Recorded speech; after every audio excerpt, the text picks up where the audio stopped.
Welcome, ladies and gentlemen, to the OUSA Dota League Season 3. I'm your host, 49, the Mastercast, who talks a lot faster, and this is Game 1 of the Best of 3 series between Fight Club playing against Gucci. Oh shit, what have I done? Hang on. I'm just going to quickly there we go. Alrighty, so this is Game 1 of the Best of 3 series for the semi-finals between Gucci Unit playing against Fight Club. Gucci Unit, they do have first pick, starting off with the first ban Witch Doctor. KQT would be proud. Mule banning out the Sniper as a second pick, or over the lineup from Fight Club. Axe first ban coming out from them. They now are going to be forced to ban out the Troll Warlord, unless of course they want to give it away to Gucci Unit. Paddy could be thinking about potentially letting the Troll Warlord slip as far as the ban is concerned, although that means that Gucci Unit with their first pick, more than happy to pick up the Troll Warlord. Troll as well as the Sniper considered to be two of the most powerful carry heroes in the current metagame. Choosing to instead give away the Troll Warlord, going to be banning out the Brewmaster instead. Bambi sheds a lone tier as now he's going to be forced to play somebody like the Phoenix.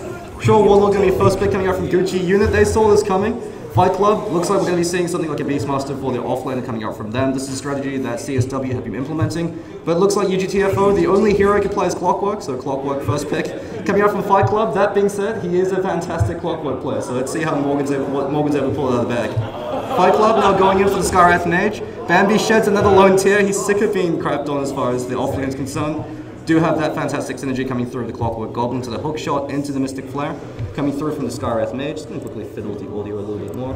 Do apologize for those of you on stream. There will be a little bit of echo just because there are two mics currently picking things up. The one at St. David's as well as the one I'm recording on. So as far as Gucci Unit is concerned, with the Skywrath Mage pick, one of the weaknesses of the Skywrath Mage is since he has such a low amount of armor in the early stages of the game, until he picks up level 8, or unless he goes for stat-based items, he's going to have 0 armor until he picks up level 8, so that means the Skywrath Mage is going to be easy food for the Troll Warlord. The Troll doesn't really care if he's going to be caught by the Mystic Flare, he can just run in and keep him, smack him down before Skywrath Mage is able to kill him. That being said, Skywrath Mage is fantastic at zoning out the enemy offlaner. So Bambi currently calling himself Panda Nico, he's going to be having a pretty hard game.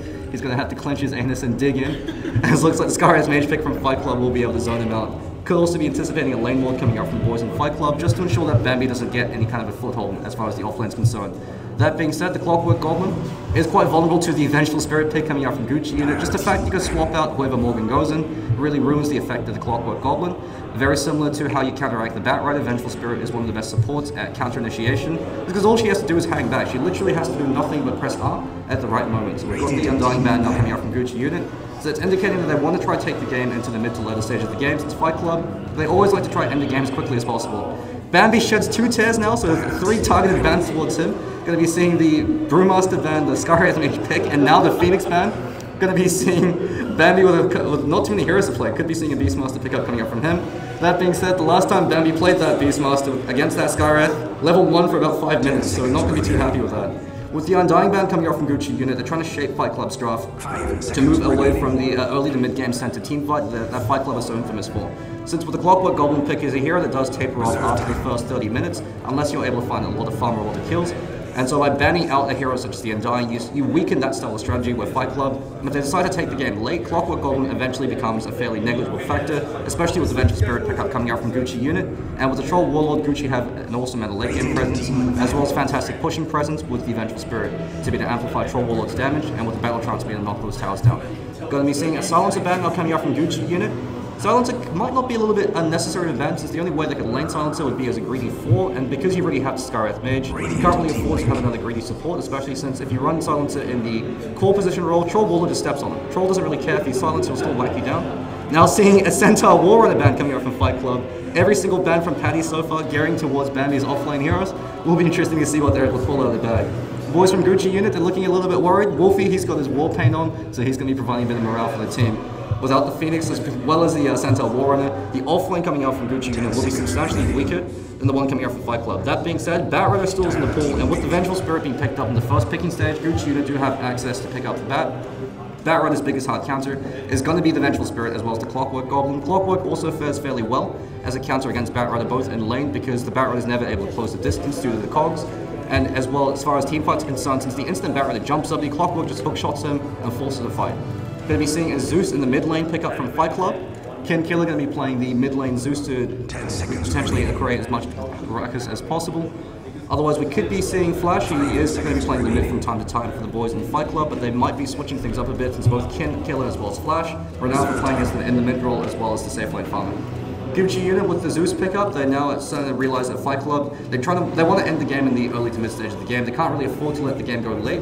Zeus, while he is a fantastic hero at simply just dishing out an absurd amount of damage at the early stages of the game, he does eventually hit a wall, especially once BKBs come to play. Gucci unit going to be going for the double defensive support and the Rubick as well as the Vengeful Spirit. One of the weaknesses of the Rubick pickup in this scenario is you don't actually have a lot of killing power. You've got a lot of lockdown being provided. Rubick lifts them in, throws them back, Venge goes in for the stun. But outside of that, you don't actually have a lot of damage to really chip them down. So going to be seeing a Slark pick now coming up from Fight Club, most likely going to be King Killer play that Slark, although there have been known to switch it up and have Flash play the Slark instead.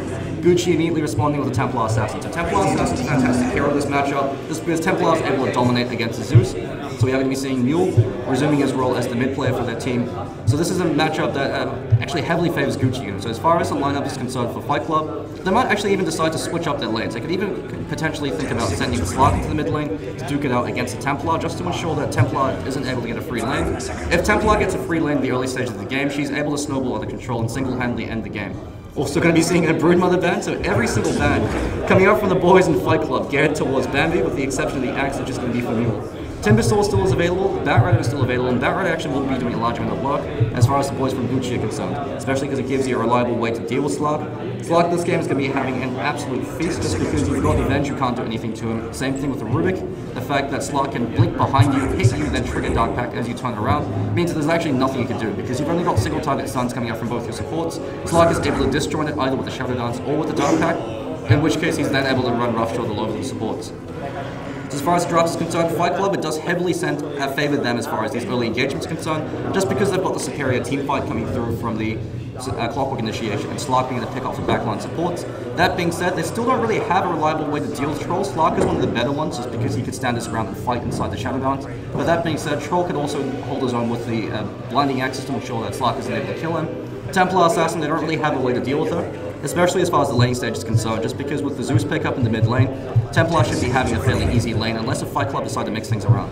So we could also be seeing Zeus in that support position role, but it looks like with the Ogre Magi pickup, Fight Club, for this, they actually have the option to go for an aggro tri-lane, or even look to have a dual mid, so have the Skywrath or the Ogre Magi sit mid, just to ensure that Templar Assassin are burning off the refraction charges.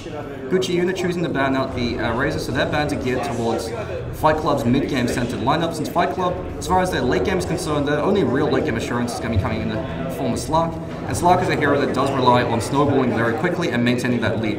If you ever do lose the early aggression with Slark, he starts to fall behind quite quickly, because while he does have a good amount of late game, compared to the aggression coming out from both the Troll as well as the Templar Assassin, Fight Club only really have one form of physical DPS, and so that could wind up biting in the ass. That being said, they've got an amazing amount of early game team fight, especially since the Ogre Magi and Skywrath Mage. This is a TI4 support duo that's pretty much able to dominate the entire duration of the International, owing to the fact that the Skywrath Mage is able to output an absurd amount of damage, with the Ancient Seal helping out the Ogre Magi. That being said, one of the different changes that came out of the 8.2 and the 8.3 patch for the Ogre Magi is the nerf to his Fire Blast range, so Ogre Magi now is dependent on Skywrath Mage to set up with a concussive shot, so it might not be as strong a lane as you might think. That being said, if they decide to go for an aggro tri-lane with the Slark, they've got a fantastic amount of kill power. Rubick and Venge aren't really able to defend against Slark that effectively. They also can't deal with Ogre, since Ogre has such an absurd amount of EHP at level 1. So we are going to be seeing a Nature's Prophet in the offlane for Bambi. So Bambi's going to be resuming his role as the Rat Man. Going to be sick of the people banning on his heroes. We're going to be seeing Wolfcart playing the Troll Warlord in the safe lane, with the tri-lane supports of Hoo as well as Ghoulie over on the Rubick, and Mule will be resuming the roles of Templar Assassin in the mid lane. As far as the boys from Fight Club are concerned, we're going to be seeing UGTFO over on his only hero, the Clockwork Goblin. Psyche going to be playing the 5-position Skywrath Mage. Kiora currently filling in for Gats, he's going to be at work. Big shout out for Gats if you're watching. He's going to be playing the 4-position support as the Ogre Magi. Kin will be playing the 1 as a Slark, and it looks like we're going to be seeing Flash playing in the mid lane as a Zeus. We now are in the game. Going to introduce the players from both teams. Mule, captain and draft of the team, also the mid lane player, going to be playing the Templar Assassin. Bambi going to be playing the Nature's Prophet over in the offlane. Looks like he's choosing to go for a very aggressive build. So one of the things you have to keep in mind with the Nature's Prophet is the fact that you're basically adding one hero to every single gank, just because he can teleport in at any given point. Ghoulie going to be playing the 4 as the Rubick. He's going to be the one to really initiate these engagements, since he has to set up the gank with the telekinetic lift. Going to be seeing Hoo playing the 5-position support as Vengeful Spirit. His sole job this game is to swap people out. He's literally got one job. We'll see how good he is at pulling that off. Over for the boys in Fight Club, Henry leading the charge as Kiora. Over on the Ogre Magi, good to see he chose to start with boots first as well as the point and ignite. Gives you the most amount of damage potential since the Ogre Magi, you can't afford to ignore him, just because he could club you down with the boots first. And he's too tanky, you really can't afford to focus him. King Killer going to be playing the Slark in the safe lane role. Also could be an aggro try coming out from Boys in Fight Club. Going to be going for a fairly defensive build from him. Looks like he actually gave a tank over the slash. Psyche going to be playing the 5 position support Skywrath Mage. Going for a very aggressive ward early on.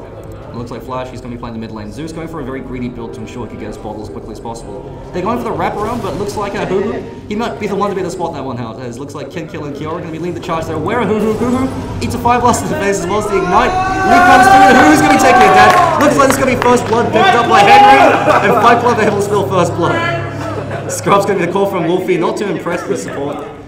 And Bambi, it looks like he's got the safety wards going to be rotating over to the offlane. Mule is at least able to ensure the bounty runes, and it looks like he did choose to start with Magic Stick first. Very intelligent item purchase coming out from him. Ensures that since the Zeus is going to be spamming out the Lightning Arc to find last hits, you're always able to get a little bit of mana in exchange. And so as far as the mid lane matchup is concerned, this is about a 70-30 as far as the Templar Assassin is concerned. Mule should be able to dominate this matchup. Very little Flash can actually do to win against the Templar, just because Zeus is such an awful attack animation as well as incredibly low range. And Mule choosing to go for Sideblades at 1, actually going for a lot of harassment potential. Some players do prefer to go for Refraction at 1 to give yourself more base damage, but that being said, the advantage of Sideblades is you can go for the spillover harassment. As Mule, very talented Templar Assassin player, already off to a fantastic start. Over on the offlane, King Killer being left to his own devices. Bambi's noped the hell out of this, going into the trees. And so this is the benefit of having that offlane Nature's Prophet. You do have that contingency of just being able to rotate out of the lane if things get a little bit too hot for you to handle. And Mule now picking up that first point of refraction. This is when Flash starts to have a very difficult time. Doesn't have the damage to actually deny Mule, so Mule's always able to find the last hits. That being said, Mule's got more than enough damage to be able to outlast hit and out-deny Flash. So it means that Flash is entirely dependent on the Lightning Arc. Some pro players in the North American scene actually like to go for a second point in the Lightning Arc in this matchup just to ensure you actually don't fall completely behind. But Flash, he really has his ball at the ready, especially with this participation in that first blood. Over in the top lane, UGTFO, he's actually in a very favorable position. The creep wave is pushing out, so this is going to be the safety zone as far as UGTFO is concerned. They can't play very aggressively against them without diving underneath the tower. Against a Clockwork Goblin, especially the power cogs, really can't afford to get too close to comfort. So UGTFO is going to be having a very easy time. Hoo-Hoo really should be looking to go for a double stack pull through. Looks like with the Observer Ward blocking out this camp, should actually be looking to eat that tango there and go for a pull through just to ensure you're able to control creep equilibrium. We do see a lift coming through from UGTFO. Ghoul trying to show off his gains. Mule goes in. Here comes the magic missile from Hoo-Hoo. And Wolfcut throws in the whirling axe. Might be able to find the kill against UGTFO. One more right click. And it looks like Wolfcut, he is able to find that first kill for his team. Going to be pretty happy with that. He is literally the Troll Warlord incarnate. He's going to be doing a bit of roleplay while that's happening over the offlane Bambi. Realizing the supports are rotating towards the mid lane, Mule, he knows the gig is up. He's going to be aware that something's not quite right. The only reason why the supports will be allowed leaving Bam to find farm is if they're looking to rotate in the mid lane. And Mule, he's got the bottle already as well as a few stick charges. Kiora lead the charge with the 5 blast, not going to be enough. They are able to back away. Looks like a haste rune was picked up by Flash. Fortunately, not going to be enough to really ensure the kill. One of the biggest buffs to the Templar Assassin as of the later patch is the fact that you can now use items such as a bottle as well as the blink dagger underneath the power of the refraction without it being interrupted. King Killer actually going to be out of tango, so he's actually taking a fair amount of harassment damage from Bambi. And Bambi going to be having his tree scout out the jungle, maybe even look to disrupt pools. So Bambi very talented as far as micro is concerned, back in the ODL1. His Visage was Thing of Legend, now UGTFO. Could be on the rare end of the gank, looks like Ghoulie wants to show off his gains again, lift up UGTFO. Oh, Wolfie, continue to push out the lane. He does actually have the Ring of Basilius picked up, chose not to go for boots and went for the Blades of Attack instead. Whirling Axes tries it up for the gank, but Ghoulie lifts him up, throws him back in. Who goes up the sun, actually traps him in, and Wolfie says, "You're stuck inside the Thunderdome. You're not stuck in there with me, I'm stuck in there with you," and he bashes him down. Wolfie going to be very happy with that one, finding 2 kills, even goes in for a little bit of cheeky banner. And Mule, like the intelligent decision-making coming out from the Boys in Fight Club, placing a Sentry Ward in the mid lane just to ensure that they're able to scout Mule, and he goes for a meld disjoint. But Mule, he knows the gig is up. There's actually no need to go for a meld in this matchup, so he chose to go for a second point in Sideblade. Ensures he's actually able to have an easier time. As far as the last hits in the dice are concerned, looks like King Killer going to be leading charge. So he's actually choosing to go for the Chinese style build, choosing to max out Dark Pack before the pounce. The nice thing about this is it gives you not only a bit more kill power, but it gives you that flash fighting mechanic of spamming out Dark Pack if you need to, once you have access to the Shadow Dance. The drawback of this is as far as ganks are concerned, you're usually able to get 2 pounces off of the maxed out pounce in an early engagement, so only having 1 point does actually impact your gank potential, especially if you're able to whip that pounce. Flash going to be completely driven out of the mid lane. This is the ideal situation for the Templar Assassin. Very surprised they chose not to mix up their mid lane. Picking up the Zeus too early really has impacted the state of the game. Looks like over in the top lane, UGTFO being a bit cheeky, leashing back the creep wave, but Wolfie saying those are my creeps, only I can kill them. because of whacking him down. He's now going to be very close towards the face boots. Once they're picked up from Wolfie, things start to look very ugly. Interesting enough, he did choose to go for a point in the fervor early on, so they're going for more points in the battle rage. Flash picks up a double damage room, maybe looking to rotate into the mid lane and apply a bit of harassment. Actually, he did choose to go for the second point arc lightning. This is just to ensure he's able to find some kind of last hits against Mule, because otherwise he's not going to be having too much fun. Mule, biggest benefit of having that side blade, he can last hit, deny, and apply harassment pressure against Zeus at the same time. Mule, very experienced Templar assassin players, something he was able to pull out in the ODL 1 and the ODL 2. He says that's cute, eats that lightning bolt, throws out one right click to Flash, and Flash loses a good chunk of his life. Over in the bottom lane, Bambi, slowly making a comeback as the Rat Lord. He is rotating back to the bottom lane. Being left alone for now, trying not to go for a single point Sprout, going for a much more active build than Hoo-Hoo. He could be caught by the barriers off UGTFO, but now he's lifted into the air by Ghoulie. Ghoulie's going to be on the receiving end, caught inside the Thunder Tongue, and Wolfie duking out against UGTFO, but while that happens, they decide to say, alright, we're going to leave you to the dogs there, Morgan. Kiora now going to be overextended. Wolfcunt is going to be able to find himself another kill. One more right click coming through from him. Now on the killing spree. Gats, if you're watching this, be disappointed in that flatmate Henry. Henry, not too sure why he chose to overcommit there against Hoo-Hoo. Hoo-Hoo doesn't even care if he dies at that point. His sole purpose in this game is just to swap out Wolfie if he gets caught by the hook shot into the power cards. Looks like over in the bottom lane, Bambi, continuing to find some farm. We could be seeing a very active early game build with double mail talisman into the blade mail. This just to give you very cost-effective fighting stats. But so far, Bambi's been playing fairly greedy. The nice thing, of course, about having that Nature's Prophet is he can pretty much drag out the game. Ken, looking to posture himself very aggressively. He does need a little bit of harassment for his trouble, going straight into the Hand of Midas. So we will be seeing a 6-minute Hand of Midas coming up from him. Could have actually chosen to pop the Shadow Dance and engage on Panda. But that being said, Bambi is going to be able to live to fight another day, although from the look of it, Psyche as well as Kiora rotate again. Bambi just says thanks for your TP, rotate to other lane. Goes back in the jungle while that happens, Flash. Able to find a brief reprieve against Mule, but Mule going to be waiting for the bottom room. Could actually look to even set up a kill. He does have the sidetrack at the ready. And it looks like Henry going to be taking out his frustration over in those trees. Got to look after these trees, man. Greenpeace. Flash forced to play quite conservatively. He actually chose to have a sentry wall just to ensure that he's not going to be caught by any melt shenanigans. He actually went for a soul ring as well as a bottle. So this indicates he's having a very difficult lane. Ideally, Zeus wants to go for the arcane boots because no other boot choice really makes that much sense, with the exception of the boots of travels. And so the soul ring is simply a desperation item at this point. It gives yourself a bit more sustainability against the Templar assassin in the mid lane. So you could actually even choose to go for something like tranquil boots into the soul ring as opposed to just sticking with the naked boots.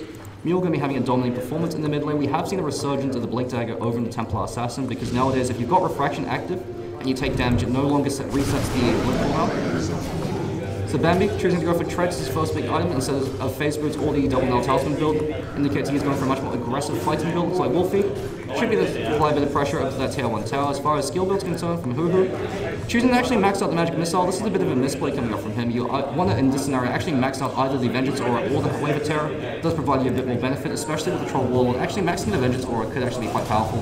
Gives you a bit more pushing potential. King Killer going to be playing the farm war with that Hand of Midas. The drawback of this is Slark is a hero that really relies on hitting his peak and within the first 15 minutes, applying a massive amount of pressure early on. Slark really can't go blow for blow against the Templar, the Troll Warlord, and the Nature's Prophet. So it could actually wind up being a massive misplay for the boys in Fight Club, especially if the draft is centered around trying to win within the first 30 to 35 minutes, or at least take as many towers as possible. Past that point, the game is really going to be in the hands of Gucci. They've got the superior late game.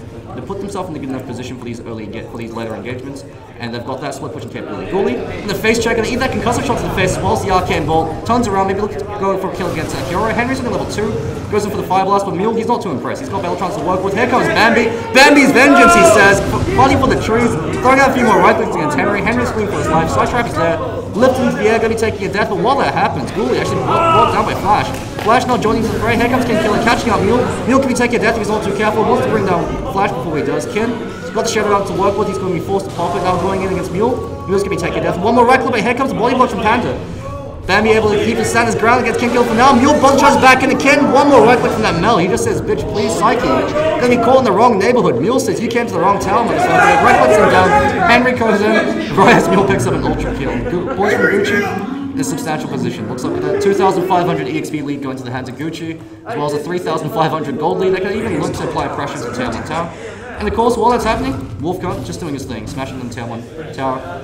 Looks like he does have the Helmet Dominate to work with, so we would like to see him actually dominate a creep. Looks like Hoo-Hoo, he's going to be that dominated neutral creep for now. Over in the mid lane, UGTFO finally rotating in. Looks like Flash was able to end Mule streak. Going to be a very important recovery kill for them, especially as far as gold experience is concerned. Going to put them back into the game. Bambi now with the treads at the ready. This is the power of the Nature's Prophet, just able to be a nuisance and constantly be everywhere.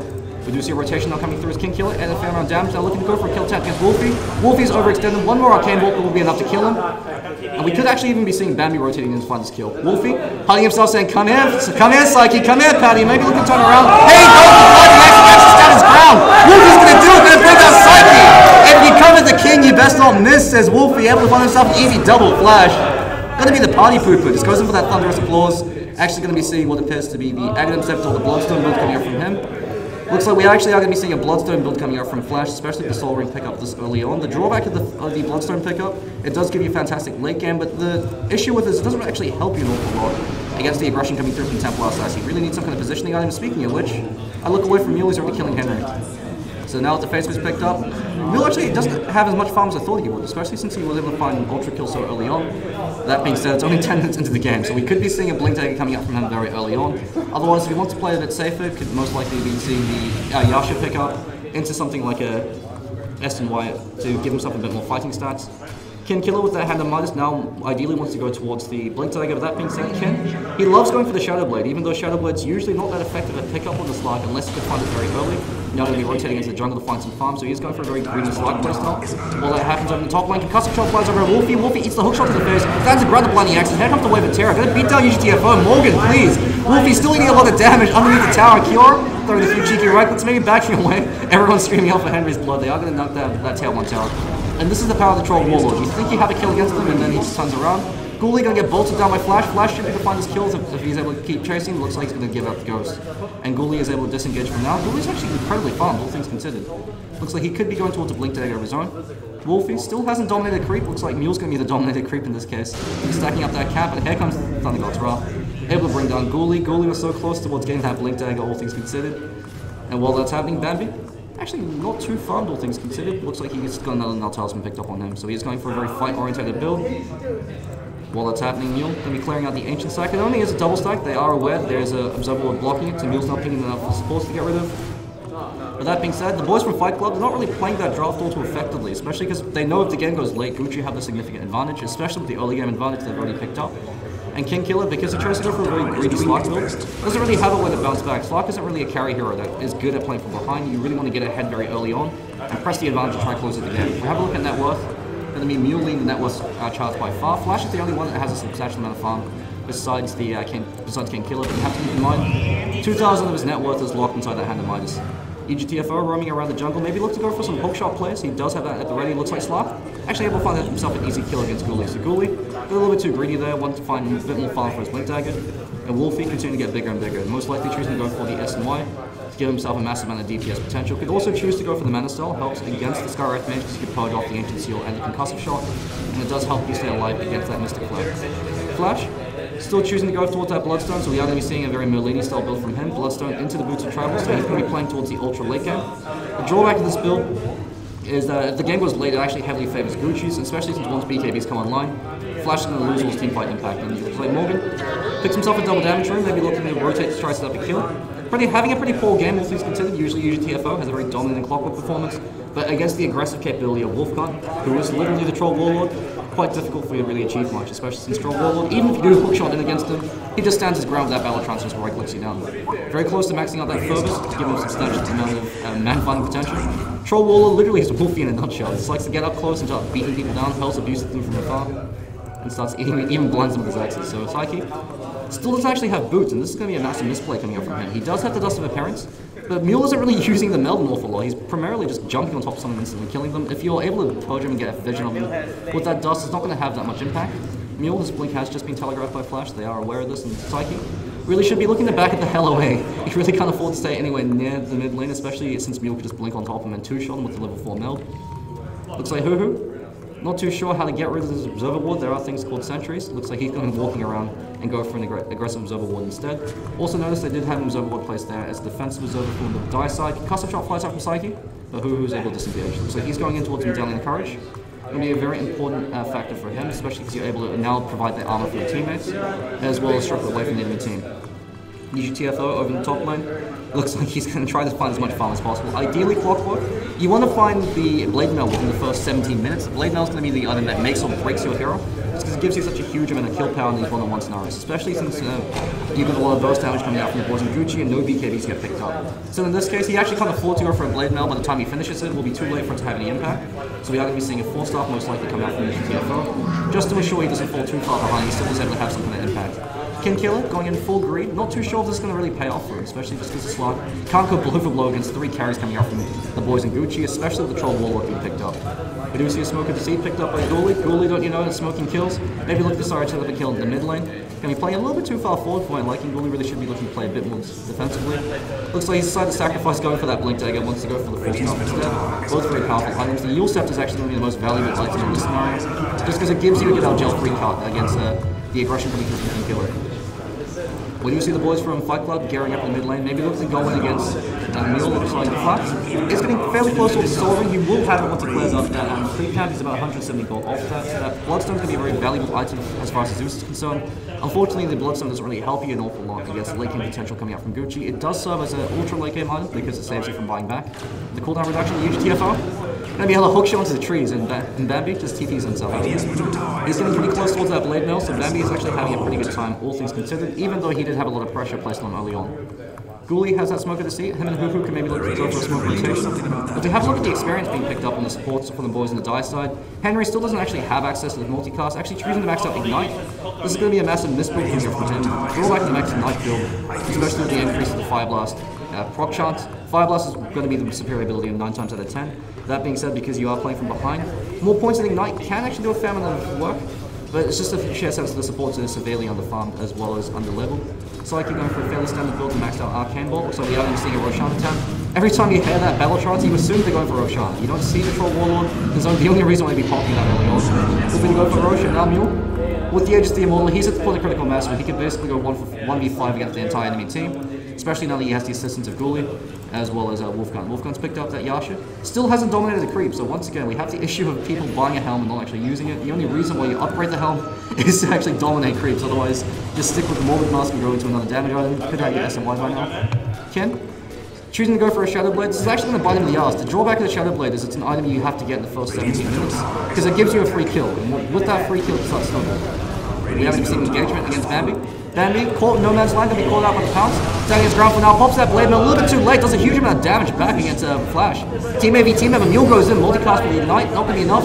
Huge TFO, pushes them back, also traps in Henry. And Mule decides to back himself away. He does have the double damage from the Warlord, so able to find himself an easy pick-off kill, courtesy of King Killer. So Ken will be able to find the Shadow Blade. The Shadow Blade will be very valuable at helping you deal with the Adventure Spirit as well as Rubick. Unfortunately, the drawback of the Shadow Blade is not going to be that valuable at helping against the enemy carries. Mule stands ground to refraction, Wolfie just laughs at your face and pops the Battletrons. So we are seeing what appears to be a mid-rotation. They're looking to pressure that tier 2 tower. They should be able to find it, especially with the Battletrons available from Wolfie. Flash going to be hanging back. Shadow Blade has been picked up. Fight Club want to try force something, this is going to be a moment to really do so.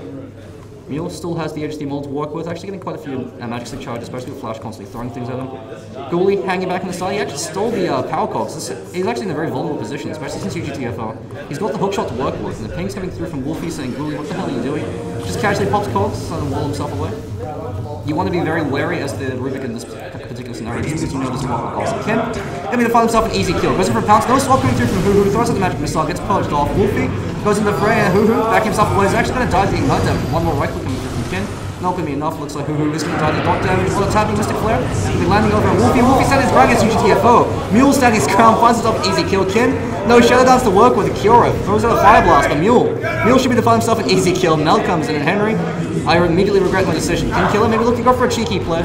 Stands ground against Mule, but Mule, he's got a refraction to work with. And while that's happening, he's got the Blink Dagger to work with. Blink on top of Ken, one more right click, and Mule, he finds it. Triple kill coming online for him. Ken Killer not going to be too happy with that one. He found himself a kill with that Shadow Blade, did immediately blow up in his face, and now Mule still has the edges to work with. He can actually go for a kill on Flash if he really wants to. Mule maybe thinking about it, goes up to the side trap, jumps on top of Flash, says, hello Flash, how you doing? Flash now fleeing for his life. He doesn't actually have any mobility items, breaks the edges. Mule still has a Blink Dagger to work with once he reincarnates, but he decides to play it safe.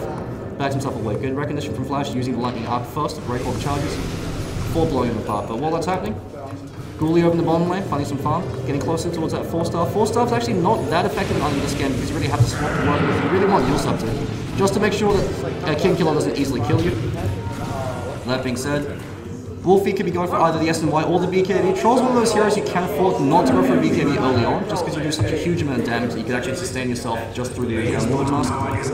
That being said, the nice thing about the BKB is that means Flash actually can't do anything. Mule now has a Desolator to work with, going to be finding farm over in the Ancient, so he's going to get bigger and bigger. It's going to become much more difficult to deal with, especially because his only item that he can go for now is going to be a BKB. Once he gets that, Flash does nothing to him. Kingkiller can't really afford to stand his ground, especially since Slark has very low armor for an Agi hero, just because he's got terrible stack growth, or at least until you get a few Essence Shift charges off. Ghoulie just rotating to the mid lane to find himself an easy bit of farm. Like the recognition coming through from the supports over in Gucci to make sure the supports aren't falling too far behind. Mule going to be eating that hook shot to the face, immediate melt coming through as well from the Thunderbolt from Mule. Going to be taking a dead there. Able to find himself an easy pick up, and here comes Bambi. Going against Paddy, pops that, and Blade Mail saying, come at me bro if you want. Morgan backs himself away, and Wolfie going to be doing a bit of shit talk over the Sam, backing himself away. Looks like we haven't been able to catch out UGTFO. Going to be taking a death. Looks like supports are actually able to bring him down to Hoo-Hoo as well as Ghoulie. A huge amount of work jab. Henry going to call inside the trees. This is why you don't ignite trees early on, and Wolfie just being the whack in town. Henry, you disrespected nature, and Bambi's able to punish you. They should be the knockdown the tier 1 tower, and maybe even apply a bit of pressure to the tier 2 while it's happening. Kin, gonna be able to do is really split pushing on the top lane. He should be the least trait hit for Tat. They can actually trigger fortification there with Garrus. So Kin, he should be the finest tower, but that being said, trading tower for tower, and the boys from G unit more than happy to do so. So I like the recognition coming through from Kingkiller. He realizes there's no point in going in on his own, he's going to be just taking a death. The best case scenario for him is that you try to trade tower for tower, find some space, get your own items up, so that way you can eventually try to go blow for blow. We do see the SMY now picked up by Rubick. All he needs now is a Black King guard, is good to go. Especially since Fight Club don't really have a way to deal with that BKB coming through from them. Slark can't match fight against the Troll. Zeus doesn't really have a way to reliably deal with the Troll Warlord, especially once Troll's able to finish that BKB. And so the Zeus pickup really blowing up in the face of Fight Club. They just don't have a way to effectively maneuver themselves in the late game. Roshan will be up in about 6 more minutes, so they do have that option to go for. And Ken going straight into the Ayasgadi does make the most sense. Slark is another hero that you could choose not to go for a BKB on. Very similar to a Dusa or a hero like a Terrorblade, just because you have so many stats, you just get so damn tanky, they can't afford to kill you. And Hoo-Hoo just casually waving the mid lane just to say hi to those creeps. We do see a Battle Trance now triggered, it's Wolfie, whacking down those ancient creeps. Wolfie's actually getting, as far as net worth is concerned, they're actually falling behind Kingkiller, so this Ultra Greed coming out from Kin is actually paying off for him. He is going to be the highest as far as net worth is concerned. The issue with Slark in this scenario is just doesn't have enough of a way to impact all 3 cores coming out from Gucci, especially since Bambi can stand around Blade Mail just laugh in his face.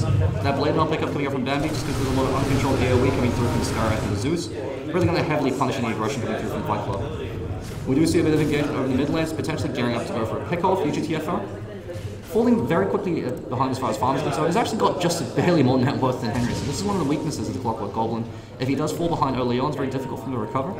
Looks like he chose to go for Arcane Boots into the Blade Mail. I'm not really too sure I agree with this item choice in this scenario, especially since the Arcane Boots isn't going to help you keep yourself alive flash. Ella bring down a Hoo-Hoo did cost him the Thunder God's Wrath, so he's able to find himself an easy kill at least. Hoo-Hoo, he doesn't really care if he goes too much. His sole job this game is just to swap out the higher priority target. We do now see the 4-star pickup coming out from Flash, and this is going to be very valuable. The 4-star to ensure that he doesn't instantly die if you'll just jump on top of him. Does give him that relocation potential to kite around the Troll Warlord, especially since Troll getting closer towards that BKB. They do have the Roshan advantage, especially with the side trapping placed by the Templar. They've got the negative armor from Mill, as well as the Medallion of Courage and the Wave of Terror from the Venge. So they should be the sneaker Roche very quickly. And Kingkiller, once he gets that Ayasgadi, things might look up for them. They do have a bit more punch to go for in these engagements, especially since Slark won't die in the first wave of spells coming out from the boys in Gucci. The drawback is Ken can't go 1v5, and that's really what these fights are going to boil down to. They're basically only operating with 2 cores. UGTFO, he's just there to be cute and just try going for some cheeky hookshot plays, otherwise he's not actually having that much impact, especially with the Vengeful Spirit pickup coming through from Gucci and the Rubick to be able to lift people out, or to lift the Clockwork Goblin out of his own psyche. Trying to find some farm, he did choose to go for the Arcane Boots. The drawback of this build is it doesn't give you any survivability here. It makes him food for the Templar. Mule blinks on top of him and 2-shots him. You can actually 1-shot him at this point, once he picks up another damage item. Kingkiller getting fairly close towards the Ayasgadi, so it's going to be the item they really need before they can try to take an engagement. Henry, it looks like he's going to be going towards what appears to be either a 4-star for a Yule-star or a Yule-scepter. Both going to be very powerful items in the Ogre Magi.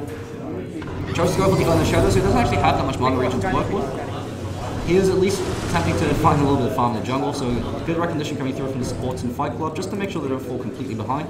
Especially since there's a very marginal advantage coming through from the supports in Gucci. It's just Ghoulie that actually has a lot of farm as far as support's concerned. So this is one of the things you have to keep in mind for the support players. If there's nothing happening, and if you're deciding to try to take the game late, just find farm. Just farm somewhere in the jungle. Make sure that if no one's occupying a lane, that you should go try to find some farm. Just as long as you don't put yourself in a position. UGTFO, very ambitious hookshot, not really going to be too effective in that scenario. Gives Flash a bit of mana, and that's going to be it for now. Try and apply some pressure to the tail on tower. And Ghoulie, he now knows he can play very far forward, just because he knows that there's no hookshot going for Mule. Going to snatch these groups away from Ghoulie, so Mule's going to be the one that now has finally eclipsed King Killer as far as net was concerned. Once the BKBs come online for Gucci unit, that's when I want to wait for Roshan, wait for BKBs, and just barrel down the mid lane, breach high ground. Very little Fight Club have to respond to that. The Ogre Magi can't do anything. Psyche just becomes a sack of cash. Morgan can't do anything as well with their hookshot. All the power cogs, they just don't have an effect against the lineup coming through from Gucci, so a lot of pressure is going to be placed on King Killer as well as Flash. The two of them, especially with Flash's damage being neutralized, Ghoulie, if they had a hookshot, it would have been an easy kill, but Ghoulie's able to force staff himself to safety, and Psyche just going to model himself back up the lane. So not an awful lot happening as far as both teams are concerned, just content to find some farm. Wolfie very close towards BKB, that's going to be the moment where they decide to go on the offensive. Roshan will be up in about 2 more minutes, so about a 6,000 advantage net worth. For the boys over in the dice side, as far as XP is concerned, only 3,000 XP. So it's good to see Fight Club at least attempting to find farm on their heroes. Unfortunately, the drawback of this is they just don't have the late game lineup for this. So Fight Club, the original game plan would have been to try to close out the game as early as possible, get a lot of pressure coming in from the GTFO, have Flash dominate these early skirmishes with the Thunder God's Wrath and share amount of damage Zeus is able to output, especially with King Killer going for a very aggressive item early on, like a Shadow Blade or a Blink Dagger, then try to take as many towers as possible and apply pressure to Gucci. Unfortunately, the Zeus third pick really did have a massive amount of impact as far as the state of the game is concerned. The Templar Assassin kind of pick. Zeus doesn't really scale anywhere near as well as far as the late game is concerned compared to the Templar, especially since he's in the lane stage. Wasn't really able to accomplish much. Mule's just able to step all over him, get bigger and bigger and apply a huge amount of pressure to his team. Maybe might think about going for something like Tranquil Boots just to ensure that he's able to get some kind of mana regen, but we do HP regen. We do see smoke rotations coming through. Both these teams going in for a bit of a cheeky blaze, maybe trying to catch out the other team in the jungle. Bambi, Roy scouting in with his trio, so sneaky little trees to try to provide a little bit of reconnaissance. Flash is going to be the bait, as it looks like he's jumping on top of him. Thunder goes right coming through, but he's popped that BKB. Kieran going to be out of position. Wolfie just goes ham. He's tanking the entire Mystic Flare, doesn't give a damn. Fire Blast not going to come through, so he'll stun lock him down. They are able to bring down Rubick from King Killer. The Mule now turns around saying, "You kill my friend, now I go for the payback." Wolfie, fleeing for his life, he does turn around with the Battle Trance. He is actually able to find that kill with the Trance, as well as the leap. Here comes Mule with the haste rune though, and King Killer should be taking that. He does have the Shadow Blade to work with. They don't actually have vision. He's able to destroy one more right click with that. Hiding himself inside the tree line, Bambi now goes and he can use the scrap to provide his vision. Unfortunately, they don't have any sentries. Goes in for the tree block and Kin just rotates on out. Very favourable trade coming through from the boys of Fight Club. Warlord cost him with three of their heroes. It did eventually cost him Flash with the Bloodstone charges back in action. So that Shadow Blade actually saving Kin's bacon. Now they're actually forced to carry Dust all sentries. Not too sure what Hoodoo actually did in the engagement. He did get picked off fairly early on. The Mule continuing to get bigger and bigger. So King Killer pretty much has to dance around the Templar on these engagements. He can't afford to get too close. Bambi, will be interesting to see what they choose to go for. He's going for the Necronomicon, so he is going to be the Warlord, just continue to apply pressure to this Tier 2 tower. He can actually look to go for a TP and just apply pressure right now.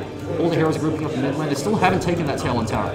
So the fact they've only taken one Tier 1 tower is giving a massive amount of space as far as the boys from Gucci concerned. Fortification coming through, they don't even have to fight so they don't want to. They don't have the BKB to work with, at least for a little while longer. Neil's got it now back at the ready. Hoo can actually look to swap and can kill it, especially with Ghoulie that'll go for the lift. But looks like they're content to go for a bit of split pushing, especially with Bambi not coming from the side. So this is the ideal situation for the boys in Gucci. They know we can't fight as 5 at the moment, why not just apply a bit of pressure to their Tier 2s? They're not going to be able to push Tier 2 in time, especially because we've got Battle Trance to work with. And Mule, he can actually take this Tier 2 tower on his own. They're forcing out the fortification. TP's not coming through. Mule's going to blink himself to the tree line. He's good to go. Bambi just being annoying. Forces out King Killer as well. So it prevents the push coming through from the boys in Fight Club. Good positioning coming out from the boys in Gucci. They realize that the only way they could really win that engagement is if they're able to get the initiation off against Fight Club. So instead of risking it, they might as well go for the split push. They can afford to sacrifice a Tier 1 talent in exchange for Roshan as well as the Tier 2s. Fight Club, they know the gig is up. It's going to be Roshan's. The only reason why they'd be doing that, especially with Hoo even throwing out the Blade and Terror. So you usually don't want to do this because if they've got the Observer Ward there, it will actually give them vision because you see the wave animation coming through. But at this point, they're able to take it so quickly. Not going to be that much of a factor. Wolfie still no BKB at the ready, but he's got the Aegis of the Immortal. It's basically going to be a getter BKB as far as he's concerned. Once he gets that Black King Bell, things get very ugly for Fight Club. Flash can't do anything to the Troll Warlord. Troll can kill the Flash. And that becomes very difficult for them to effectively maneuver in these engagements. But he is choosing to go for the Aghanim Scepter. So Flash, going for an ultra greedy build to the Aghanim Scepter into the Refresher Orb, so you go for that Thunderous Applause. and try to just burst him down the side of his engagement. The drawback of this is the BKB is going to make it very ugly. Here comes the Firefly, Thunder God's Wrath, the Ignite. Ken actually goes in, instantly kills Uhu. Mule stands the ground, the BKB, the Shadowgun's need to come through. UGTFO goes in, they are able to bring down Wolfgun. Wolfgun's got the HT Maul though. Ghoulie pulls inside the Thunder God, lifts aside UGTFO, throws him back into Henry. Ghoulie's going to be taking his effort. One more right click coming through from him and Mule. Duking against Ken, and Ken standing his ground for now. One more right click coming through from Wolfie. They are able to bring down Bambi at least, and Wolfie still hungry for blood, maybe looks to go for another kill against Henry. Everyone wants to go for a kill against Henry, usually TFO. Blade Mail picked up, but the Blade Mail is completely ineffective in this game. So you've got double BKB picked up by Gucci, especially the only heroes you want to return the damage to.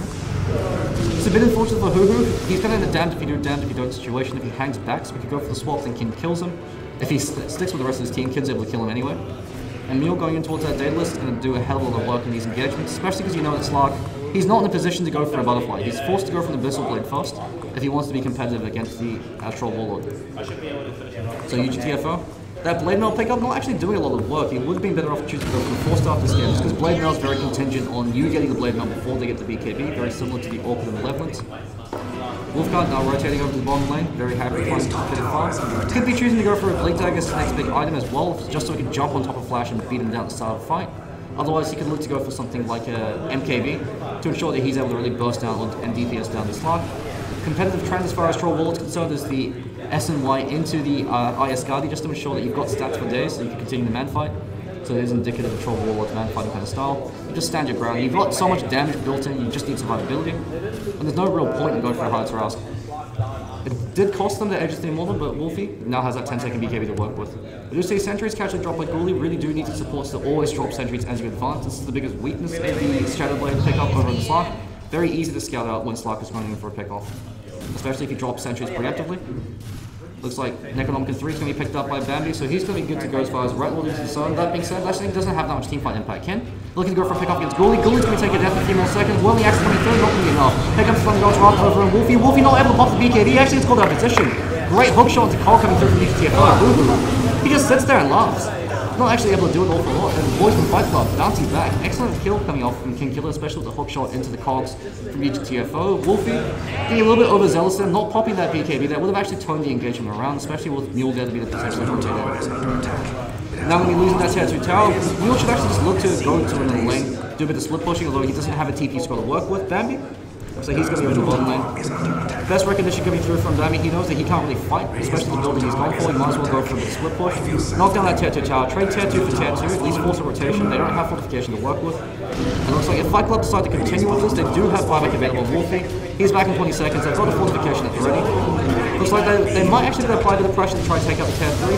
This is going to be the most important engagement as far as Fight Club is concerned. If they're able to take racks, it puts them in the commander's position. If they get wiped in this engagement, it throws the environment back in the hands of Gucci.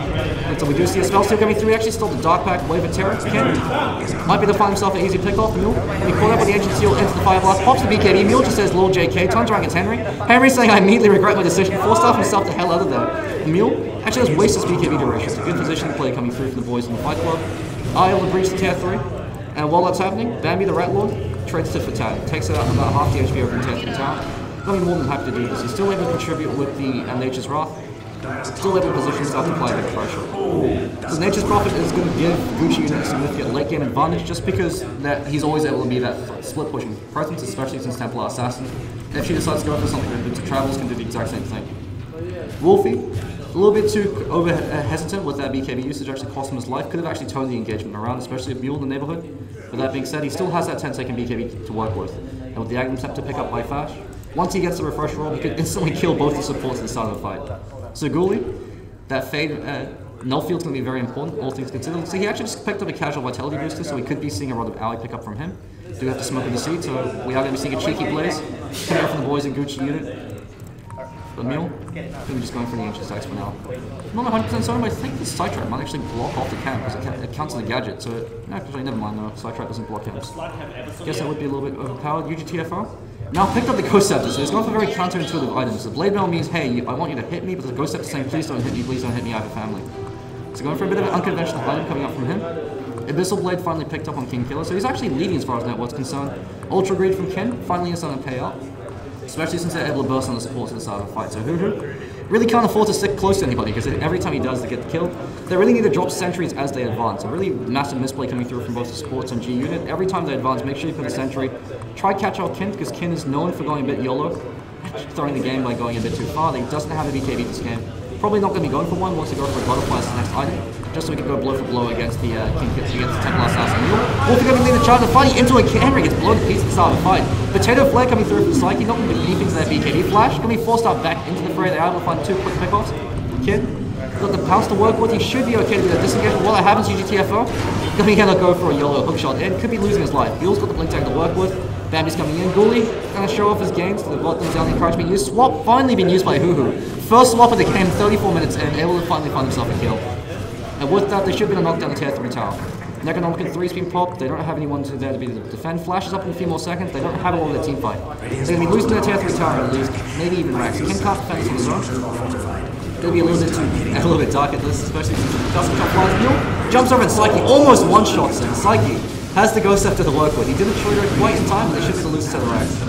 The boys from Fight Club, they had a nice little return. Unfortunately, not going to be enough. And Ghoulie just force-stops himself into his own death. Can kill him. They finally have Sentry Wards on him. It looks like it's Necronomicon 3. They are able to find himself that pick-off. So can kill him, unfortunately, underestimating the power of the Necronomicon Warrior. And Bambi finds himself a bit of vengeance. And Gucci now put themselves in the commanding lead of the game. As far as the gold lead's concerned, actually almost neutralized. Going to be looking at about a 5,000 gold worth advantage going to the hands of the boys in Gucci. As far as experience is concerned, about 1,000. Fight Club still can bounce back from this, but with a set of racks down and against the next profit, it's going to be a very uphill battle. Patty going to be a bit slack with that Ghost Scepter timing. At the crit prop would have been an instant death for him. So as far as Mule's concerned, he can now choose to go for a much more damage-oriented item. He might be forced to sell his Burning Tequila and go for an MKB just because Flash or the Slark could actually choose to go for a Butterfly. The Butterfly is going to be the best potential item for the Slark. It forces both the Troll and the Templar to go for MKBs if they want to stand their ground against him. Bambi over in the top lane, just doing his thing. He's got 3,000 gold just casually banked up, so he could choose to go for a Sheepstick for his team. He could also choose to go for another push-based item. He could even be an Assault Karas carry if they really need him to. So he's just going to be a nuisance triggering his trees. We're going to drop off those Necronomicon to be applied with the pressure of that Tier 2 tower. That Tier 2 tower actually just could take it forward just to share attrition damage, unless someone's able to recover it. UGTFO rotates in alongside Flash. So Flash, not having that Yule Scepter or a Blink Dagger really has a lot of impact this game, just because if Templar jumps on top of him, very little he can do. Really needs a Ghost Scepter of his own, just to ensure that if Wolfcut decides to just YOLO in, or if Mule decides to YOLO in, he doesn't just instantly die at the start of the fight. Ghoulie, going in for a bit of aggressive Observer Wall placement, just scout out that haste rune. Roshon will be up fairly soon. Unfortunately, they do have the Rocket Flare to be able to scout that out. The aggressive vision coming through from the boys on the die side. Actually, still choosing to go for a very defensive Observer Wave. So in this scenario, you actually want to place it there just so you're actually blocking out their ancient cap for recovery. Also want to place a sentry around here. Scout out any potential counter sentries coming through from the enemy team. Smoke rotation coming through from the boys in Fight Club. So Ken Killer going to be leading the charge after having a cheeky blaze. That bond's going to boost his spirits. Maybe looking to go for a pick off over in the mid lane, or maybe looking to sneak a Roshan. They don't know that Roshan's up yet. I'm going to be a little bit disappointed. They do need to place some aggressive Observer Wards while they're advancing like this. So Psyche as well as Henry would like to see some Observer Wards placed by them aggressively while they're smoke rotating. Henry just kind of lagging behind, not really too sure what he's doing on his own though. But it looks like both teams going to be unable to find each other. So Ken, Roam's again in the jungle, they know the gig is up. Roche is going to be up in about 2 more minutes, and Mule picked up the boots to travel, so he's going to be calling 0800 Merlini. Does have that to work with, and while that happens, Tattoo Tower to take a fall. Flash, forced TP back in the bottom lane to defend. So he wants to go for a Refresh Orb as his ideal item, that way he's able to make use of the Aghanim Scepter, otherwise the Veil of Discord gives him more damage.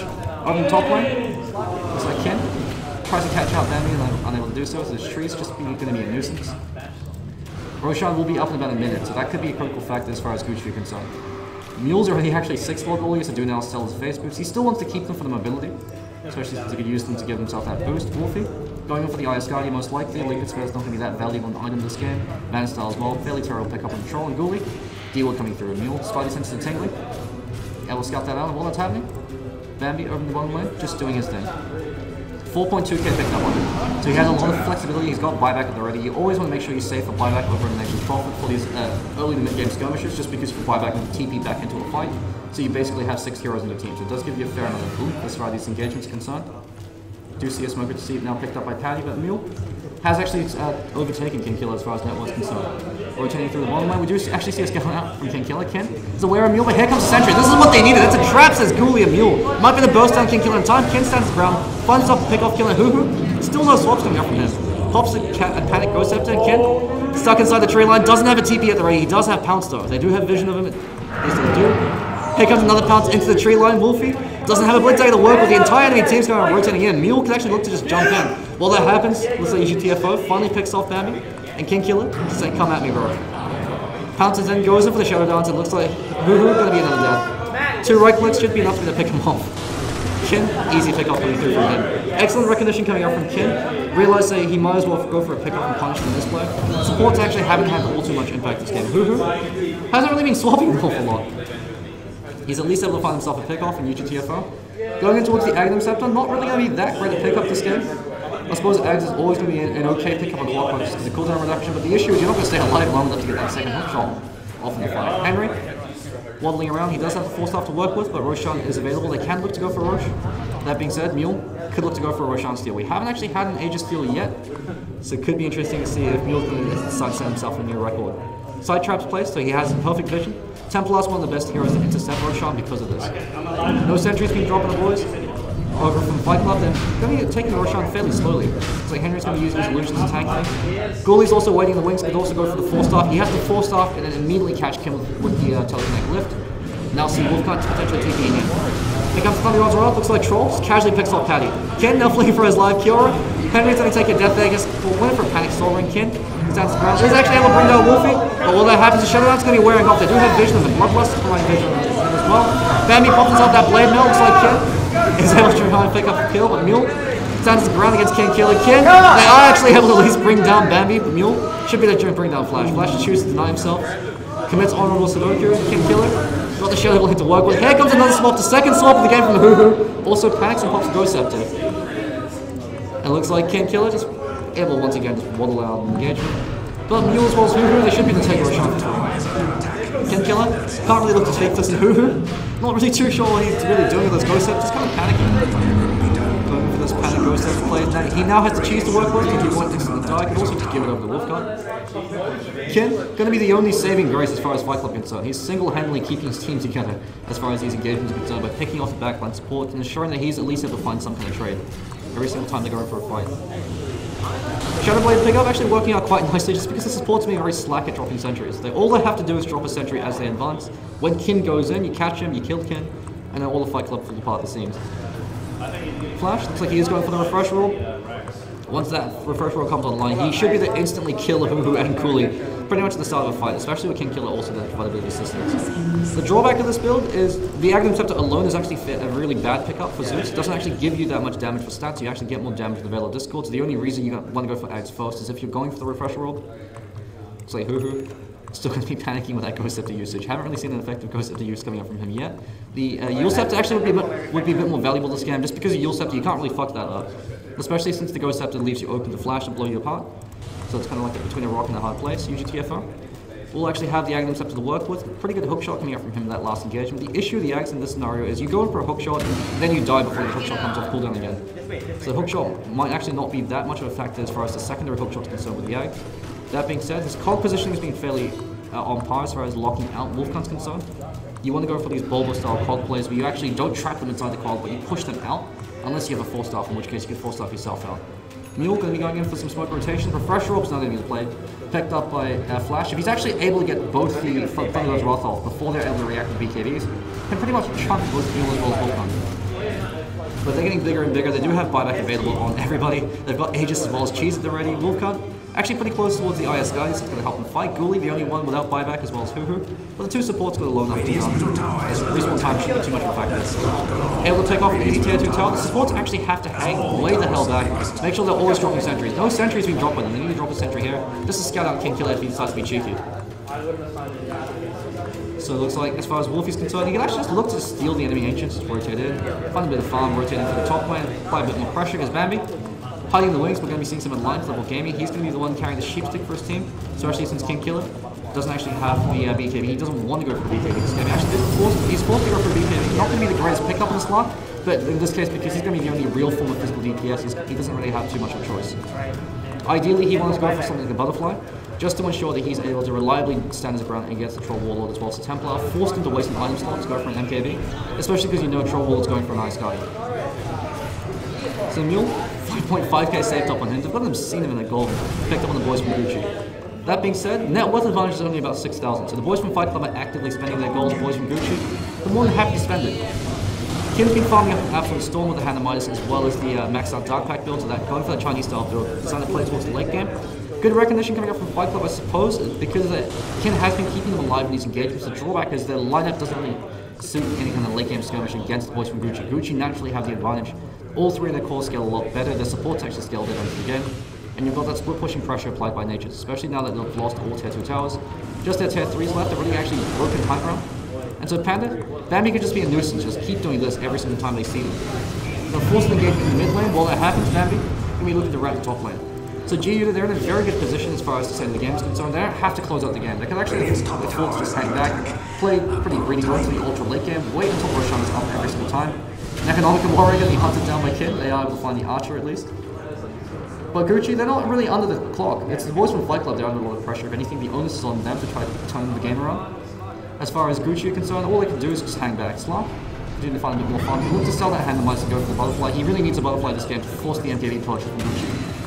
Especially since Mule's actually 6 slots if he's considered the HP model. Mule, I actually had to catch out Wolfie. Wolfie pops the cheese in time. Wolfie's able to stand his ground for now. Where's the swap from Hoo-Hoo? Hoo-Hoo called out by UGTFO, pops that ghost step that dies inside the battery assault. They are able to find himself a kill against Wolfgun for now. Mule, then he called out with the ghost step. Mule now be locked in place. King Killer turning the engagement around. They actually are able to do it. Fight Club. Should be able to find himself another pickup, but while that's happening, Bambi, you really need to be knocking down that tier 3 tower. Now the split pushing nonsense, Mule going to take another death and King Killer. Single-handedly turning that fight around on its own. If we have a look at the fight recap, massive swing going to their hands, 1.8k gold swing and 1.9k gold at EXP swing. Fight Club actually just put themselves back in the driver's seat as far as the game's concerned, off the back of Kin being able to get that pounce into the Abyssal Blade stun. No swap coming out from Hoo-Hoo, excellent recognition coming through from UGTFO, went in for the hookshot immediately. Hoo-Hoo, you can't afford to show yourself, you have to hide behind the rest of your teammates, just so you can swap people out. Your sole purpose this game is to swap people out, you've got one job. Kin, going to be applying a bit of pressure, but the Rex, they have pop fortification, they're going to be applying, they might be a bit short instead of Rex, at least they don't actually have, they've got buyback, they don't want to use it yet. So they're starting to see instead of Rex, not for any buyback plays. Bambi, not actually going for any kind of split push. I'm a little bit surprised. Could have actually decided to split push the top one. UGTFO just wants to be a Necro Warrior. They're looking to go for a kill against Bambi, but Bambi, no blade actually triggered by him. Bambi out of position, going to be torn to pieces. Heck of a swap from Hoo-Hoo. Swapping out Patty. Unfortunately, Patty swaps that ghost step to Kin. Now going for a kill against Hoo-Hoo. Hoo-Hoo. There we go. This is a good ghost scepter play coming up from him. UGTFO getting slapped down by Mule. Kiora pops the ghost scepter, runs for his life. Ghost scepter is now going to wear off. Mule should be able to find himself a kill to Gully. Actually stole the arcane bolt. Templar assassin finds himself another kill against Henry. They are at least able to find himself right. Didn't actually force out buyback from them. They do have buyback still at the ready from both their cores. Looks like Wolfie actually never mind. Looks like Wolfie just purchased buyback. So it's going to slow down his item progression. He still doesn't have the Ice Guy to work with. Ice Guy is a fighting-based item. You want to try to finish as quickly as possible just to ensure that you're able to snowball that lead. So Wolfie, his impact hasn't actually been as much as I'd like.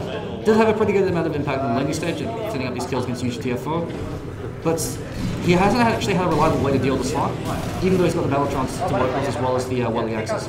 We are going to be seeing a butterfly purchase coming through from King Killer. This is going to be the best possible item for him, just because he has 6 slot, and the butterfly forces the MKB from both Mule as well as the Troll Warlord. So Mule going in for the Daedalus, as well as the Hyperstone. Mule actually cost his team the game by not going in for that MKB. Went all in with the Daedalus purchase, and that actually is going to blow up in his face. Once that butterfly comes online for Kin, he's got 7k gold, so he's got enough to actually purchase it. Could also be seeing a rapier again coming up from Kin Killer if he decides to super YOLO. But the butterfly is going to be the item that really is going to seal out the game as far as Fight Club is concerned. Mule doesn't have, he's going to get cried to hell by the double ghost scepter coming out from both the supports. Doesn't have a way to man-fight Slark with the butterfly purchase, just because he's also got Shadow Dance to factor in as well. Looks like Courier was at least picked off. So Bambi, he'll just at least delay Kin's butterfly for a little bit longer. Kin saying, that's my Courier, you son of a bitch. I'm going to try and get a bit of vengeance. Bambi, running for his life, unfortunately. He can turn around the sheepstick. He looks to go for the sheepstick now. Not able to turn around in time. Now caught with the Abyssal Blade. Turns around the sheepstick. Look to go for the TP out. Bambi, decide not to TP out. Now going to be taking a death. Never mind. Kin going to decide to pounce in the wrong direction. Bambi's the other way, my friend. Kin going to be whiffing on that. And Bambi, Kenny has lucky stars. Ghoulie, that being said, he might be able to take out some frustration on him. Ghoulie force-stuffs himself immediately, realizing that Kin's going to be on the hunt. Assault Cuirass going to be picked up on the Templar Assassin. Unfortunately, this isn't the item you're looking for. You really need that MKB now that you know it's going to be a Battlefly purchase coming through from the Slark. Clockwork does give you a bit more pushing presence. Would have actually liked to see Bambi go for the AC and maybe see him pick up an MKB instead. It does give you a way to reliably pick people off, or even go for something like a Diffusal Blade on one of their heroes, just so you can actually purge off the Ghost Scepters. Those Ghost Scepters do a lot of work. So you can maybe thinking about going for a Diffusal Blade for the team, just to ensure you're able to purge off the Ghost Scepter, to ensure that Mule can do his thing as a Sun Slap and King Killer, he's got more net worth than pretty much every other hero. He's actually got almost all the entire net worth of his entire team. So we're going to be seeing about 31,000 net worth on him. He's got more net worth than UTFO and Flash combined. Actually got more net worth than both the other two cores over in the lineup of Gucci combined as well. So Panda, Nico as well as Wolfcart. Actually slacking, all things considered. Kin, once he gets that butterfly, things will look pretty favourable for them. They're just going to wait up for Roshan. Roche will be up in about 2 more minutes. They do have that to work with. Mule. Just got that double damage into Templar's cleavage grows. Got that to work with in this next engagement. Now we see a Creep finally dominated. So 49 minutes into the game, Wolfie finally realizing, hey, this item actually has a use. I can use this to actually dominate creeps instead of just using it to help me farm. A little bit late, but better late than never, I suppose. Flash. Going to be going for some D-warding. This is another big factor as far as the Zeus is concerned. Because you've got the Thunderbolt to be able to provide vision, unfortunately he has to force stuff himself in if he wants to go for the last hit. Flash, desperation plays. Finally able to bring down the Observer Wall as well as the Sentry. Now he's going to TP himself out. So Paddy could have actually just 4-staffed him back in. Never mind, he actually doesn't have a 4-staff. It's going to be Henry that has the 4-staff, also has the Ghost Scepter. So the double Ghost Scepter play coming up from both the supports. It's really what's keeping them in the game.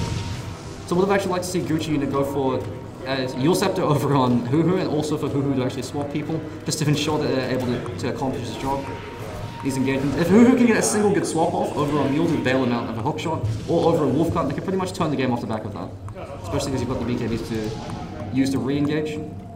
Kingkiller maybe looking to go for a solo pick-off. He's hunting the rat. It's the hunt for the red Bambi. Bambi's going to be hiding himself inside the tree line. Doesn't have the TP to work. They want to wait until they get the butterfly, so they're playing it fairly safe for now.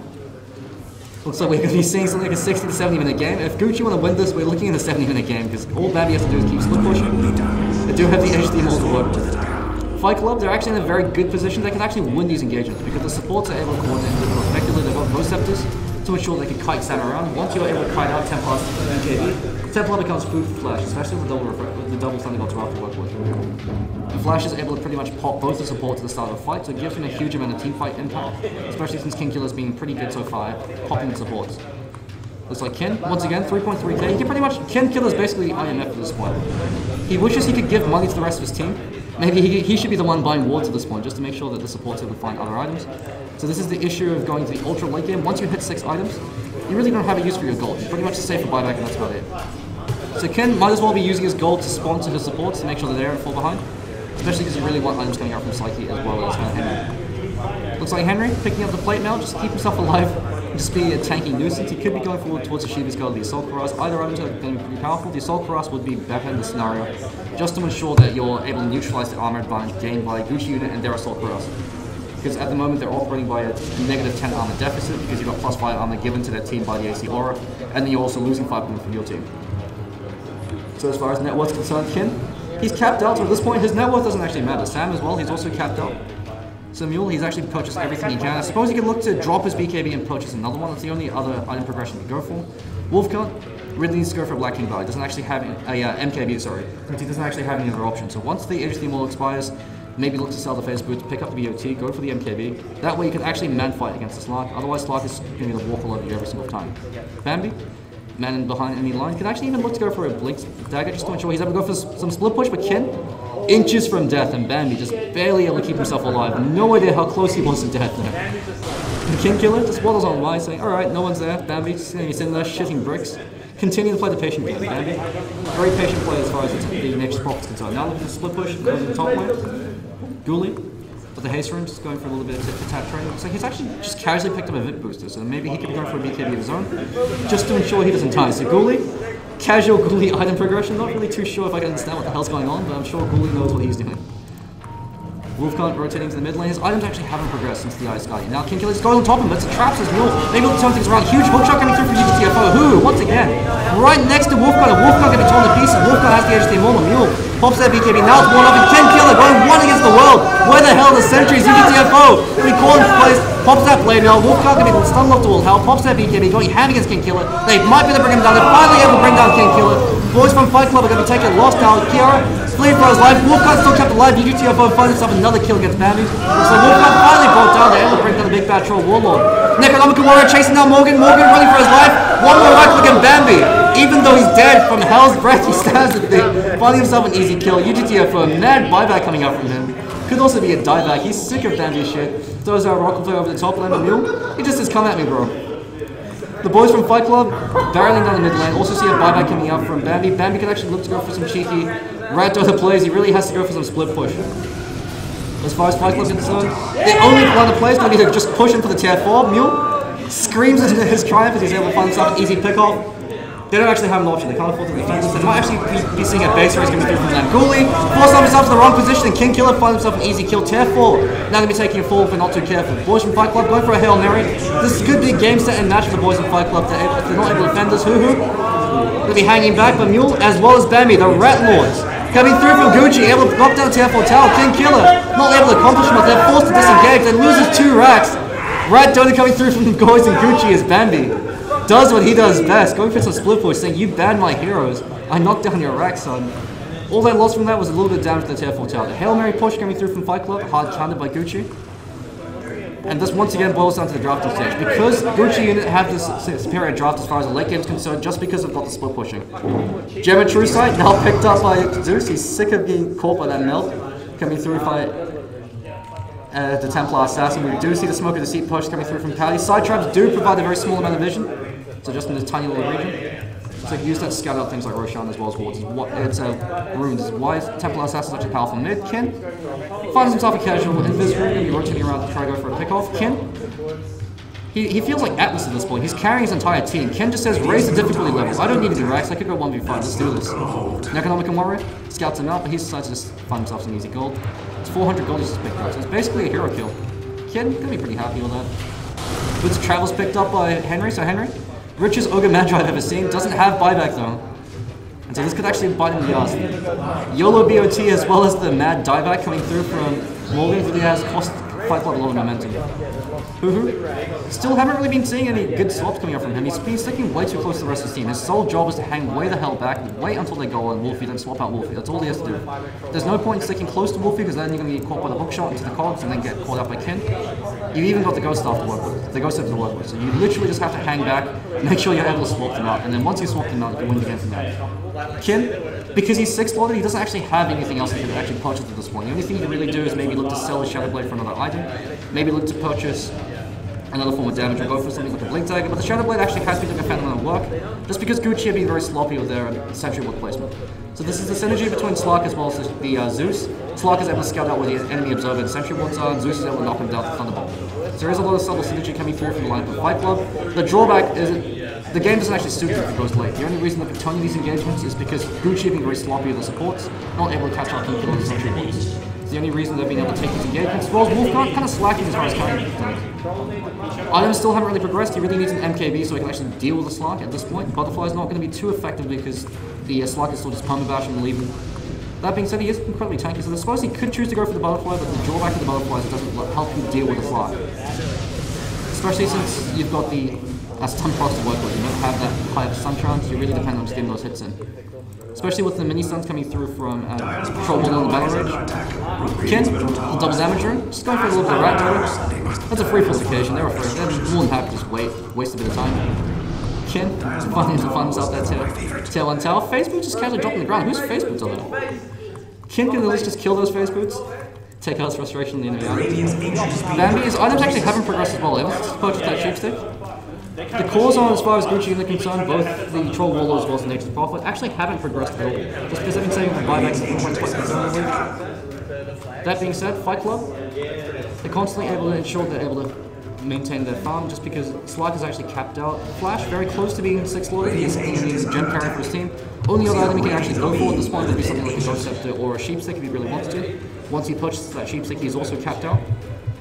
So Zeus and Slark have been doing a lot of heavy lifting, but this is the fundamental weakness of only having 2 late game cores if you decide to take the game late.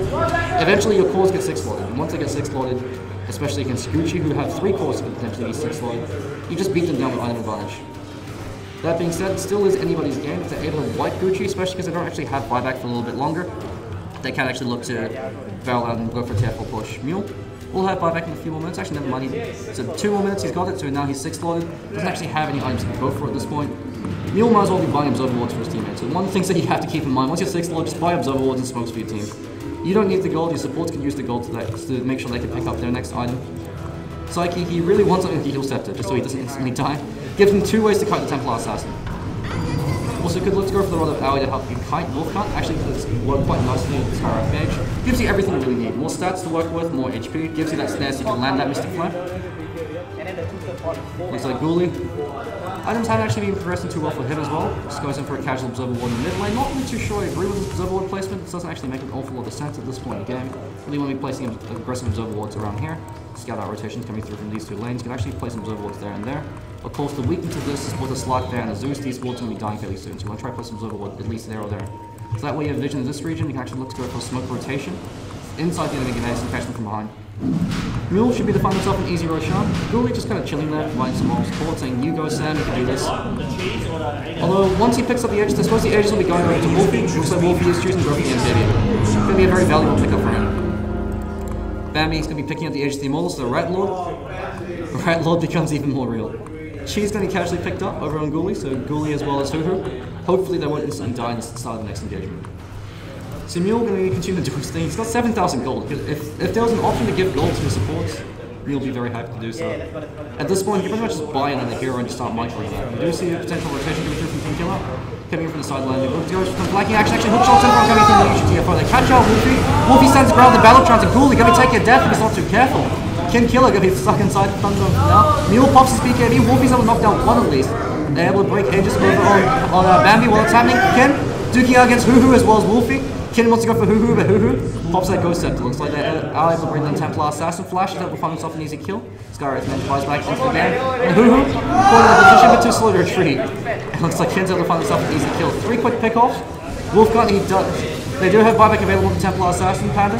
Blink for his left. The Abyssal Blade not available. Bash Claw. Ken. RNGesus giveth and RNGesus taketh away. Now looking at the barrel down, go for a tier 4 push. Bambi. He's going to be doing some rat loading. Tier 4 towers are now down. We could actually be seeing a base race coming through from them. Buyback is available on all 3 of their cores. The only option available for Fight Clubs is just push high ground. They don't actually have the patience to try to go for tier 2 towers. Going for the straight from tier 4s. MKB poach is coming through from Wolfie. Wolfie can now go ham against Kent. Saying, do you even dodge Flash? Being a little bit cheeky there. Do have potential turns to engage around. Tree's actually trapped inside Ken, forces out the clock, and while it's happening, they actually able to catch out King Off, and now they're going against Bambi. Wolfie can't afford to take a death, he doesn't have buyback. Wolfie pops the BKB, stands the ground, and now forces out King Killer. Looks like Templar's able to bring down Flash. Flash doesn't have buyback, he's got buyback, now he's back in 10 seconds. He's got more Bloodstone charges than Jesus. Jesus, it took him 3 days, he's back in 10 seconds. Don't have their tier 4 towers to work with. Henry almost dies as it creeps. Tier 4 towers taking a huge amount of damage. They do have the fortification to work with. They don't want to use it. Bambi, he's got buyback. He can just look to just YOLO it and try to take out the tier 4 tower. Or the Ancient at this point. As far as Fight Club concerned, they can't make a single mistake. And this is the power of the Nation's Prophet. Especially if you go to the later stage of the game. They do have buyback still available on the Templar Assassin. Flash could be in for a bit of a rough awakening. Actually, never mind. They don't actually have buyback. He was forced to buyback in the last engagement. So this could be what makes or breaks the game. We are moving now to the 62-minute mark. This is game 1 of the best of 3 series. So for those of you watching on Twitch, this is live over at St. David's. That's why the audio is a little bit sloppy. There's a bit of echo coming through from both my mic as well as the one I'm using for the people in the crowd. Mule, 6 loaded up. They do have Glyph available. Looks like he's going for a bit of ancient stacking. Let's clear that. Of course, with 6 items, there's nothing else he can really look to go for at this point. Would actually like to see the Assault Craft purchase on somebody else and the Templar to go for an NKB instead. That being said, it does give you a bit of survivability against King Killer. And Ken, killing them Kens. Now he's called out with all 6 items. There's actually nothing to do with the 7.8k gold. He can actually even look to purchase a Divine Rapier, swap out one of his items, and go for a YOLO item. Wolfie scouts out Ken, decides to just both wisely back themselves away. Flash, they're actually way too far forward. If the boys from Gucci are aware of this, they can actually look to go for a pick-off, kind of like TI3, going to be the call coming through from them. Mule blinks on, they actually have to catch a Wolfie, but Wolfie stands his ground, pops that BKB in time. Ken, now caught in a very sticky situation, forced to use that Shadow Dance, UGTFO. Going to go in as the quarterback, try to stay correct in space. Flash, one more right click coming through from Mule's going to be enough to kill him. Wolfie, actually going to take a death. There's no buyback on the Troll Warlord. They're able to bring down Zeus. Zeus instantly buys back. Ken Fleeing for his life with that Shadow Blade and Mule. Able to keep himself alive for now. So Gem True Sight is there, Mule. Can't afford to take a death. He goes in for the meld, actually barely keep himself alive. Ogre Magi. Looks like they're able to bring down the slow pushing Nexus Prophecy. They are able to finally bring down Bambi. Looks like Dark Pack's going to be poached and stolen. Nexus Prophet looks like he actually kills Henry once again. Bambi, that's 2 kills now that he's found, even though he's dead. That Necronomic and Micro. Look at them start barreling down that tier 4 tower. They don't actually have buyback and Wolfcon. That actually could be game set and match. They're not able to hold this. Buyback coming out from everybody. Looks like they're going in for a base race. We're seeing a base race, boys. They've got fortification at the ready. This actually favors Gucci. All they have to do is hit their axe. Their house is on fire. This is going to be game set and match. Good boys, the Gucci unit. All they have to do is smack them the tier 4 tower. Fight Club, they're starting to back away. TI4, TI3 championship, Mule. Stands ground. Looks like they're going to be doing it. Gucci unit take game 1 off the bat of the base race. The Zeus third pick coming up for the boys in Fight Club. Not really going to be paying up for them. They just weren't able to take the game late enough. UGTFO, fantastic performance coming out from him, unfortunately. Wasn't really going to be a Clockwork Goblin game, especially since they were able to shut him down. Going to be taking a quick break, and we should be right back with game number 2. Things that Fight Club can really learn from this game is just the ineffectiveness of the Clockwork Goblin pickup, as well as the Ogre Magi. They didn't really have that much impact this game, especially due to the fact that the only way that the Ogre Magi and Skywrath really work is if you're able to constantly rotate. So the failed rotations early on, as well as the lack of early game emphasis coming through from the Clockwork Goblin, put a lot of pressure on the rest of the boys from Fight Club. There's too much pressure placed on Flash as well as Kin. Kin, he said, raise the difficulty level like Atlas, I will carry the Earth. Unfortunately, the Earth did not be a bit too heavy for him. So going to be taking a quick break, and we'll be right back for game number 2. Stay tuned.